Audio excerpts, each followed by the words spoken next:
मुसलमानों का भावना को भड़काएंगे। देखिए, नबी तो बहाना है, भाजपा का एजेंडा है पूरे देश में दंगा फैलाना है। क्या वाकई में ये जो लोग हैं, जो भारतीय जनता पार्टी पूरे देश में प्रोपेगेंडा फैला के एक ऐसे किसी धार्मिक समुदाय के किसी लोगों को नबी के खिलाफ एक ऐसे अभद्र टिप्पणी करना, आप बताइए ये रोड छाप नेता भारतीय जनता पार्टी ने कहां से पाल रखा है? जो लोग नबी की गुस्ताखी में हमेशा आए दिन, कभी नुपुर शर्मा कभी टी राजा, आप बताइए ये जमीनी मुद्दों को, जो मौजूदा हालत है, परिस्थितियां हैं इस देश में, उन परिस्थितियों को ये सरकार दबाना चाहती है।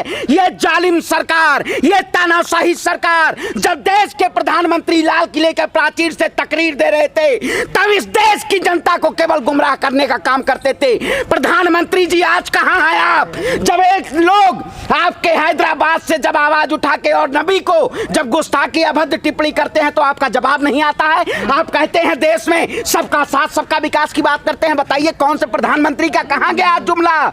ये केवल सम्मान के जरिए इस देश की जनता को जुमलों के द्वारा केवल गुमराह करने का काम करते हैं। मैं कहता हूं जो ऐसे लोग हैं, ऐसे जो कीड़े मकोड़े भारतीय जनता पार्टी में जो कपड़ा पहन के तिलक लगा के और देश में नफरत फैलाते हैं, उनको जेल में ठूस देना चाहिए। जैसे बकरी और भेड़ी ठूसे जाते हैं वैसे उनको ठूसना चाहिए, क्योंकि ये लोग कहीं ना कहीं देश को नफरत की आग में झोंकने का काम कर रहे हैं। आज मुद्दा बहुत सारा है देश में, लेकिन आज स्ट्रीम मीडिया उन मुद्दों को दबा के और देश में ये टी राजा का मुद्दा उछाला जा रहा है। जब जब भारतीय जनता पार्टी का एजेंडा है, जैसे आप जानते नहीं, ये कुरान में भारतीय जनता पार्टी ने एजेंडा बनाया था, गीता में एजेंडा बनाया था कि हिजाब होगा, नमाज होगा, आयत होगी, सूरा होगा, ये सब मुद्दे भारतीय जनता पार्टी ने भुनाने का काम कर दिए। अब एजेंडा आ गया इनके नेताओं का, केवल नबी के खिलाफ आप गुस्ताखी करते रहिए। मैं कहता हूं गुस्ताखे रसूल की सजा जेल है और जेल होनी चाहिए। जो लोग ऐसे कुकृत्य करेंगे, ऐसे जवाब देंगे। सरतन से जुदा कहते हैं, वो क्या है? देखिए, मैं कहता हूं सरतन से जुदा, मैं कहता हूं जो भी देश में नफरत फैलाए उसके खिलाफ जेल भेजने की कार्रवाई होनी चाहिए, चाहे किसी भी समाज से आता हो। ये भाजपा के नेता ये ट्रेंड क्यों चला दिया कि इस तरह की बात करेंगे और मुसलमान भड़केंगे? देखिए, मैं अभी गुजरात दौरा करके आया। गुजरात में जिस तरह से, पूरे देश में, गुजरात की बात नहीं पूरे देश में, जिस तरह से वो देश की बेटी बिल्किस बानो के मुद्दों को दबाने के लिए नया मुद्दा लाया गया, आज क्या वो मुद्दों को दबाया जा सकता? मैं कहता हूं ऐसे जालिमों से मैं पूछना चाहता हूं कि उस बेटी के लिए आज स्मृति ईरानी कहां है? बताइए कहां है स्मृति ईरानी?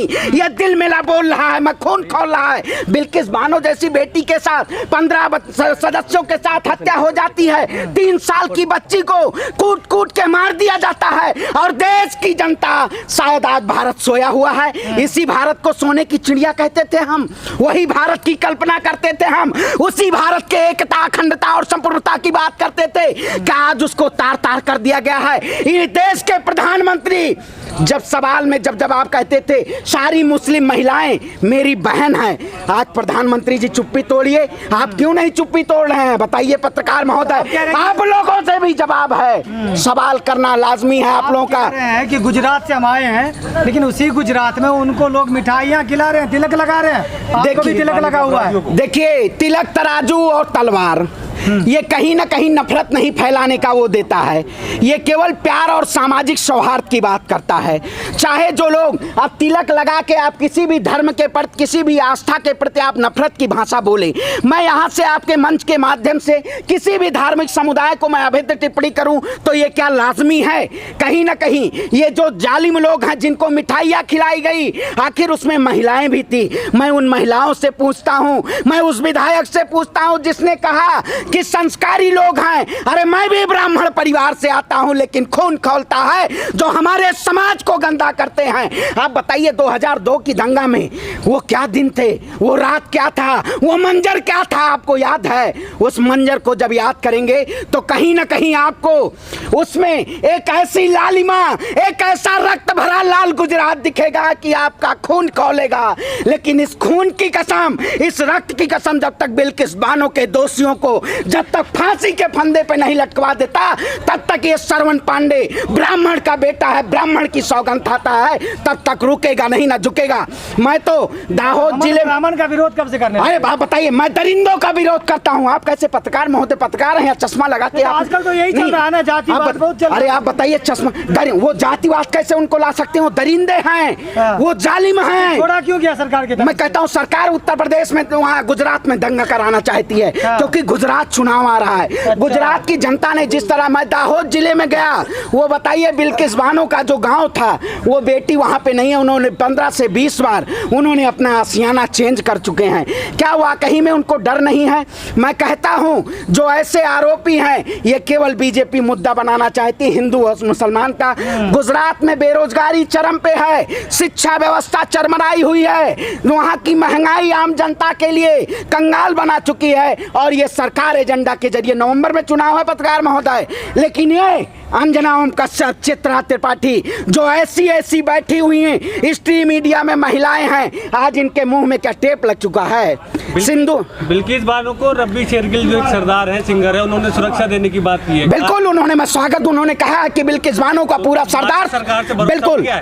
भारत, आप बताइए, भारत सरकार में एक न्यायपालिका, कार्यपालिका, विधायिका, पत्रकारिता, एज अ जर्नलिस्ट मैं कहता हूं आप सच को उजागर करिए। लेकिन क्या ये जो बड़े बड़े मीडिया में बैठे हुए बड़े बड़े पत्रकार जो बैठे हुए, क्या ये मुद्दों को नहीं उठाना चाहते हैं? ये देश में वो मुद्दे, अरे ये मुद्दा नहीं है, भारत सबकी बेटी है। बिल्किस बानो में हिंदू और मुसलमान मत देखिए, वो एक भारत की बेटी है। आप जब बताइए, जब एक बेटी, मुस्लिम की बेटी जब वहां से मेडल लेके आती है, तब भारत में हाहाकार मुसलमान और हिंदू की बात नहीं होती है। लेकिन जब मुद्दा हिंदू और मुसलमान, ये बेटी के लिए आप लोग क्यों करते? मैं कहता हूं ऐसे लोग, ये जाहिल लोग हैं, इनके अंदर इंसानियत मर चुकी है। ऐसे लोगों के खिलाफ हमें जो लड़ने की जरूरत है और इनको मुंहतोड़ जवाब देने की जरूरत है। लेकिन टी राजा जैसे लोग, कौन है टी राजा? रोड छाप नेता को अब आए ऐसे क्यों? अरे कौन भाजपा नेता? भाजपा तो बलात्कारी जनता पार्टी है, बलात्कारों को संरक्षण देती है। बताइए,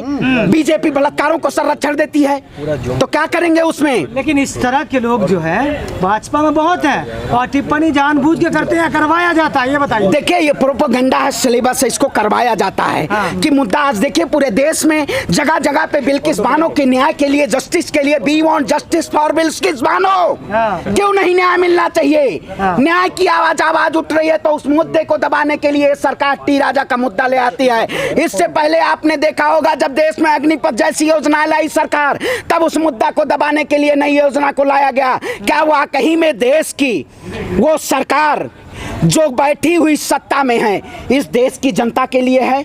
आज सवाल उठना चाहिए, क्योंकि मैं कहता हूं अगर कोई भी किसी भी धार्मिक आस्था के खिलाफ अगर टिप्पणी करता है तो उसको जेल की सलाखों के पीछे, लेकिन हम जिस तरह पूरे देश की, सुनिए तो जेल नहीं गई। देखिए, मैं कहता हूं नुपुर, मैं कहता मांग हमेशा करते रहे। आप देखिए, वही तो कहते हैं भारतीय जनता पार्टी हकबकाई हुई है, एक तरफ सस्पेंड करती है, केवल बहाना पहले से एजेंडा तैयार कर लिया जाता है। हम जेल के लिए आवाज उठाए हैं, निर्भया कांड के लिए जिस तरह से पूरे देश में आवाज उठी थी और कैंडल मार्च के लिए की थी, मैं कहता हूं शर्म करो। आए हिंदुस्तान के नौजवानों, उठो और बिल्किस बानो के न्याय के लिए आवाज उठाओ। ये लाल रक्त अगर मैला हो गया तो देश में अंतर्राष्ट्रीय लेवल पे हमारे भारत की छवि को धूमिल किया जाएगा।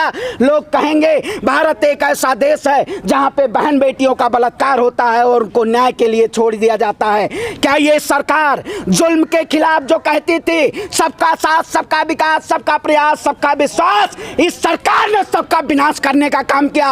नरेंद्र मोदी अगर बिल्किस बानो को न्याय नहीं दे सकते हो तो आप प्रधानमंत्री पद से इस्तीफा दो और देश में किसी भी मुसलमान को प्रधानमंत्री बना दो, क्योंकि मुसलमान की बेटी को अगर मुसलमान ही न्याय दे सकता है तो मुझे मुसलमान प्रधानमंत्री सत्ता पे बैठने से कोई नहीं गुरेज है। ये सरकार कहीं ना कहीं इस देश में नफरत की राजनीति पे कायम रहना चाहती है। मैं ऐसे नफरती को समाप्त करना चाहता हूं। जय हिंद, जय भारत, इंकलाब जिंदाबाद। बिल्किस बानो को न्याय दो, न्याय दो, न्याय दो।